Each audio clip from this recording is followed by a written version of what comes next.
Tkellimna ma' diversi opinjonisti li l-kol taw il-perspettiva differenti tagħhom dwar dak li ġara 10 snin ilu. L-imam il-Sadi jgħid li kemm minħabba diskriminazzjoni li nfirxet ma' kullimkien u bil-gwerra kontra t-terrorizmu l-Iżlam spiċċa l-akbar tellif minn dan kollu.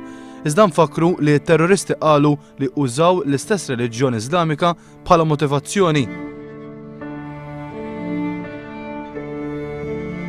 Dejjem x-xetan jikkota l-Bibja ngħidu aħna, dawk jużaw reliġjon għal-għanijiet tagħhom, għall-aġenda tagħhom. Renier Fsadni qal li l-attakk kien daqqa neffieda fuq is-simbolu tal-kobor tal-Istati Uniti. L-attakk fuq l-Afganistan sentejn wara id-deċiżjoni li tal-invażjoni tal-Iraq li kieku ma kienx ġara dak l-attakk f'New York, probabbilment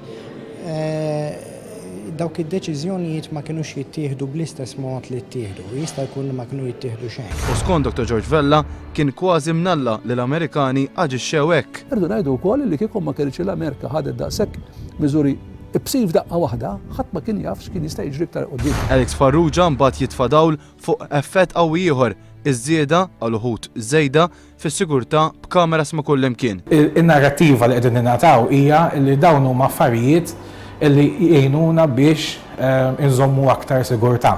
Fil-verità, qegħdin nispiċċaw illum li dak kollu li aħna nagħmlu fil-ħajja privata tagħna b'xi mod huwa kkontrollat. Kien hemm ċajta ftit makabra għaddejja fejn qalet li kieku Osama bin Laden qiegħed l-infern, il-ġustizzja titlob li qatt tal-eternità jgħaddi miċ-checkpoints tal-airports. Il-gvernijiet spiċċaw ħadu mingħand in-nies anke simboli li jagħmluhom huma. Il-libsa tradizzjonali Iżlamika spiċċat illegali fi Franza.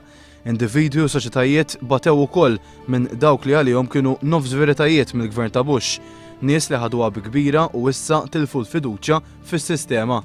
Jien naħseb li huma xi ħaġa negattiva fis-sens li dawn it-teoriji jkomplu jqanqlu fost in-nies xettiċiżmu dwar l-istituzzjonijiet tagħhom. Iżda 10 snin wara dawn l-opinjonisti x'jaħsbu fuq il-preżent u l-futur. Li hemm tajjeb illi riċentement dal qegħdin naraw issa fl-Afrika ta' fuq, qegħdin naraw renessans, naraw twelid mill-ġdid, tifhem tad-dinja qarbija lejn il-valuri Ewropej.